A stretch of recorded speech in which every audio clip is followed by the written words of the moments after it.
Morning routines are the foundation of a healthy, productive day that could drastically improve your personal and professional life. It is the thing that sets you up for a vigorous and successful day that makes you feel less shitty about yourself. But the downside I gotta make you aware of immediately is that without one, you will move in a directionless, willy-nilly fashion that's not in alignment with your potential. And believe it or not, we all have a morning routine, whether we're aware of it or not. For example, some of it is assigned to us, i.e. school or a job, or if you're a creator or entrepreneur, you likely create one for yourself. But this morning routine I'm about to tell you has not only had a great impact on my life, and unlike other creators telling you to do 5,000 different things in their cringy ass 5 a.m. morning routine videos, here's a practical morning routine you could literally try today or tomorrow that could potentially change your life the same way it's changed mine. Number 1, wake up at 5 a.m. Naturally, I like to wake up at 5, right? Since days I don't work out, naturally go to bed around like 9 p.m. So that's like roughly like 8 hours of sleep. And immediately when you wake up, you want to not check your phone. Do not, because bro, when I tell you the amount of mental energy that takes to like open the phone and check your text messages, your brain points, like your productivity points, reduces dramatically because everything uses energy. You take time to reply to a friend first thing in the morning, you lost like 10% of your energy right there. And to add on to what I said about the brain point stuff, most people scroll first thing in the morning. I don't want that to be for you, so it's probably best if you just put your phone away and not check it, because it's a waste of time and it causes mental fog and all that other shit.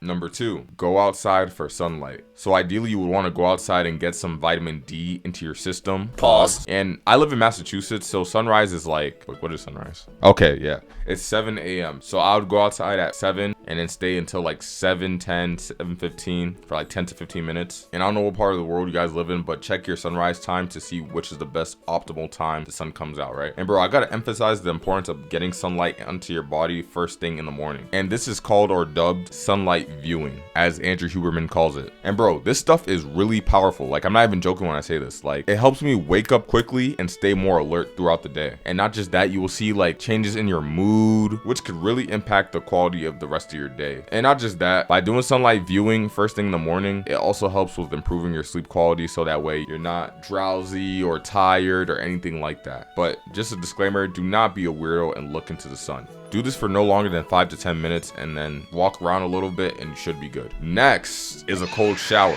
Wait, I get PTSD talking about this. I'm a little nervous right now talking about cold showers, guys. And not just that, my throat hurts. It hurts a lot right now, but fuck it, we're still gonna get this video out. So honestly, cold showers could have been first before sunlight viewing. So basically what happens is when you take a cold shower, it like shocks your body. And when you're in that state of shock, it causes you to become more alert and wakeful. So that way you're not, again, drowsy or like wandering off like some type of zombie first thing in the morning. That temporary shock of pain to cold exposure has so many health benefits that I'm gonna list right there. And by the way, in case you guys are wondering, I do of course brush my teeth and do all that other shit before I hop into the cold shower. Try cold showers. And before we carry on, can you guys do me a favor and hit the like button if you're finding value from this already? And hey, feel free to subscribe. It's free. It literally takes like 2 seconds. So all that I mentioned so far should take you no longer than 20 to 30 minutes max. Next is a deep work session. Now, I learned about deep work sessions from the book Deep Work by Cal Newport, and this especially applies to people who are students, like if you're in school, or an entrepreneur, then this could really help boost your productivity. It's starting to get hot.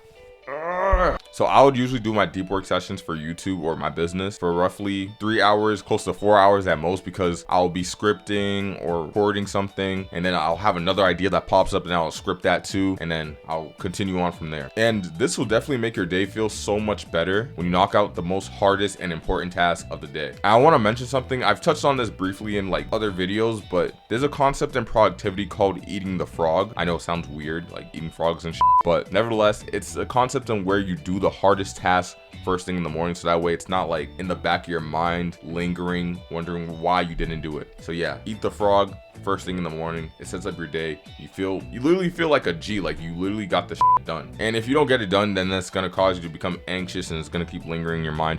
You don't want that. It's not pretty. Do the hardest task first thing in the morning. Next is meditation. So the reason why meditation is so helpful and resourceful for you is because when you're just more alert and aware of like your own thoughts and you're present in the current moment, especially as I'm talking to you, bro, the amount of like things you could focus on is insane. So I do mindfulness meditation, right? And it calms the mind so you can be more present and aware and alert, right? And the point of meditation isn't to be some type of perfectionist at it. In fact, I'm not a perfectionist. The point of meditation is not for the sole purpose of not having any thoughts. Obviously, you can't just turn off your thoughts like that, but rather to have the thoughts and let them pass through your head and to not judge them and acknowledge that they're there. But then after you acknowledge that, focus back in on your breath. So immediately as you catch a thought, okay, it's there. Focus back in on your breath. I'll eventually do a full video on this, and that's the best and simplest way I can explain it without sounding too philosophical like Master Oogway from Kung Fu Panda or some shit. And usually I'll do this for like 5 to 10 minutes each morning. After that is gratitude journaling. And I've already gone over what gratitude journaling is in one of my previous videos called How to Journal for Beginners. Check that video out. And basically what I'll do is I'll write down little things that I'm grateful for. For example, I'm grateful for this green screen behind me. I'm grateful for the mic. And I'll be especially grateful if you hit that like button. Just puts you in like such a better mood so that way you're not like nihilistic or pessimistic. You feel me? You just become grateful for little shit. Be grateful, right? I'm pretty sure there's things you're grateful for around your house, around your room. As a matter of fact, in your life in general, there's things to be grateful for. And don't say you don't, because there is absolutely something. Don't be a bitch about it. And then moving on, last but not least, after that, I'll start walking to the gym. The gym is like roughly like 30 minutes away from me, so I'll do that. That's like my form of cardio.